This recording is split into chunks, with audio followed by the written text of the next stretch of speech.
Bonjour et bienvenue sur la chaîne d'une certaine Elle. Depuis quelques jours, cela fait officiellement 1 an et demi que je suis rentrée de Chine. Et du coup, je me suis dit que ça pouvait être intéressant que de regarder qu'est-ce qui me manque de quand j'étais en Chine et qu'est-ce qui ne me manque pas du tout de quand j'étais en Chine. Donc aujourd'hui, je vais vous parler de 10 points qui ne me manquent pas de la Chine. Ils seront à peu près dans un ordre du moins important au plus important. Bon, pas exactement, mais bon, vous comprenez l'idée. Let's go.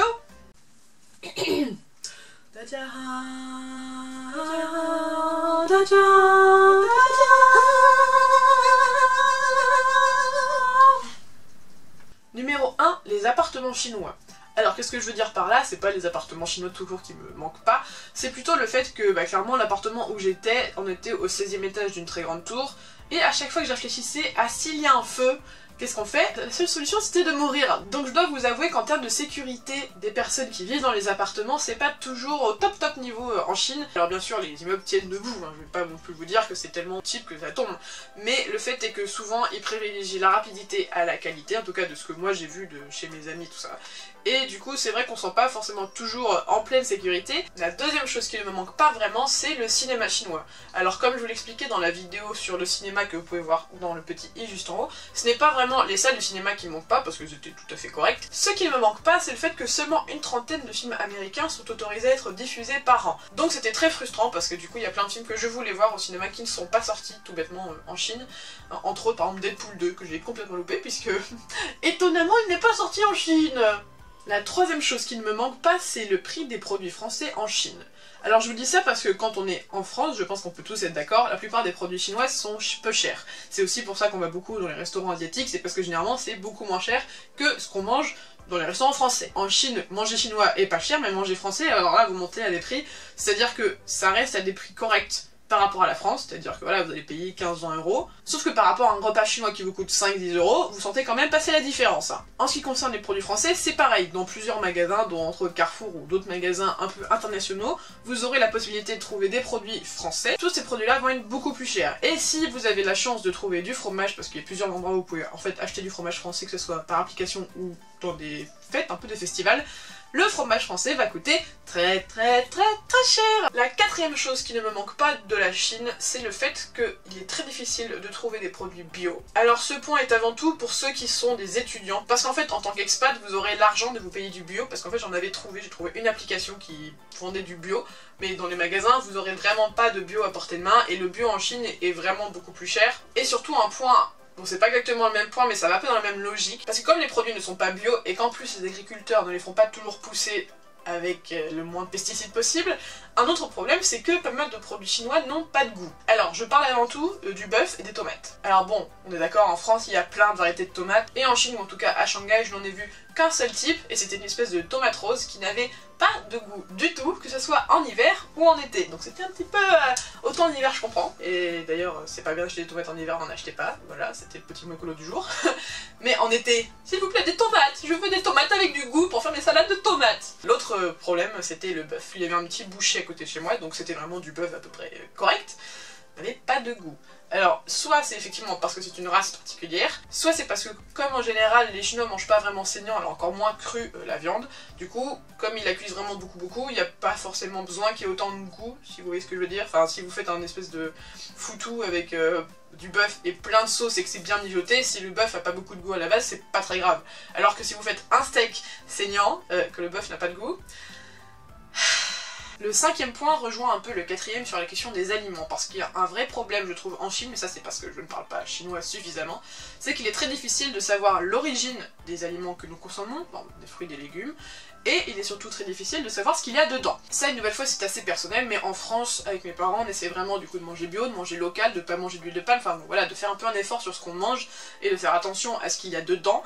Et je dois vous dire que quand j'étais en Chine, j'ai juste fait une pause pendant 1 an, je mangeais tout ce que je voulais manger, je m'en fichais de ce qu'il y avait dedans, et je m'en fichais d'où ça venait, je ne réfléchissais pas. Le sixième point qui ne me manque pas, c'est monsieur le VPN. Alors en ce moment, ils en font la pub partout, surtout YouTube, hein, pour les VPN, sauf que quand on était en Chine, ce n'était pas une question de plaisir, c'était une question d'obligation. Parce que comme je le disais dans la vidéo, ce que vous devez savoir avant de partir en Chine, que vous pouvez trouver dans le petit i, si vous voulez avoir YouTube, Google, Snapchat, toutes ces choses-là, quand vous êtes en Chine, vous allez avoir besoin d'un VPN. Donc ce n'est pas vraiment parce que vous le voulez, c'est parce que vous le devez. Sinon vous avez juste un petit internet avec pas grand-chose, hein, vraiment.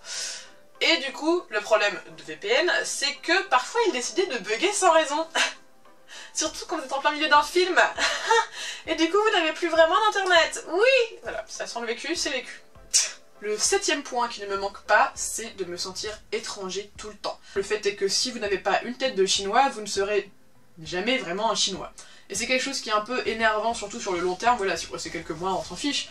Mais c'est vrai que déjà, au bout d'un an, ça commence un peu à me peser, le fait d'être toujours un peu regardé par les gens, le fait qu'ils soient toujours en train de dire « Oh, hello, c'est-à-dire je suis russe ». Alors non, je ne suis pas russe, merci beaucoup. En même temps, c'est un côté assez sympa de voir que les gens sont toujours un peu curieux, qu'ils ont envie de venir parler. C'est quelque chose qui est vraiment sympa de manière générale, mais c'est vrai que ça finissait par peser parfois de se dire bah, « En fait, je serais jamais intégré », alors que ça faisait quand même longtemps que j'habitais à ces endroits-là, que je parlais oiseau, que je parlais vraiment pas mal chinois.